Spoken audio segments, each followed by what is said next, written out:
بسم اللہ الرحمن الرحیم۔ السلام علیکم ورحمۃ اللہ وبرکاتہ۔ خاتم النبیین حضرت محمد صلی اللہ علیہ وآلہ وسلم کی محبوب دعا سننے سے پہلے گزارش کروں گا کہ ویڈیو کو آپ نے آگے ضرور شیئر کرنا ہے۔ مغفرت کی دعا۔ حضرت جابر رضی اللہ تعالیٰ عنہ فرماتے ہیں کہ میں حضور اقدس صلی اللہ علیہ وآلہ وسلم کے ہاں حاضر ہوا۔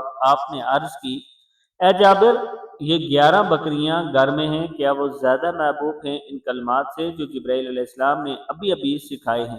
وہ تیرے لیے دنیا اور آخرت کی بھلائی جمع کرتے ہیں۔ میں نے عرض کی، یا رسول اللہ صلی اللہ علیہ وآلہ وسلم، میں محتاج ہوں اور یہ کلمات مجھے بکریوں کے مقابلے میں زیادہ محبوب ہیں۔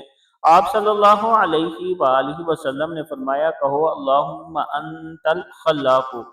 تو ان کلمات کو سیکھ لے اور اپنے بعد میں آنے والوں کو سکھا دے۔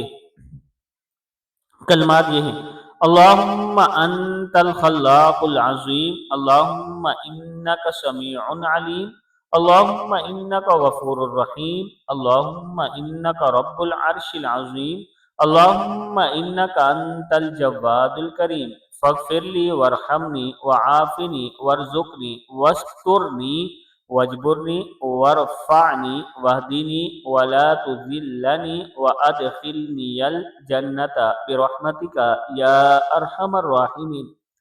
اے اللہ، تو بہت بڑا پیدا کرنے والا ہے۔ اے اللہ، بے شک تو سننے والا، جاننے والا۔ اے اللہ، بے شک تو بخشنے والا، رحم کرنے والا۔ اے اللہ، بے شک تو عرش عظیم کا پروردگار ہے۔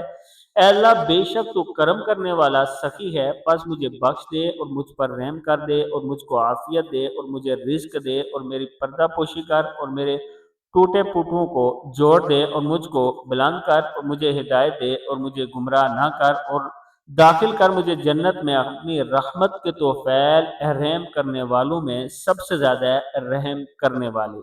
صدق اللہ العظیم۔ یہ دعا آپ نے ضرور یاد کرنی ہے۔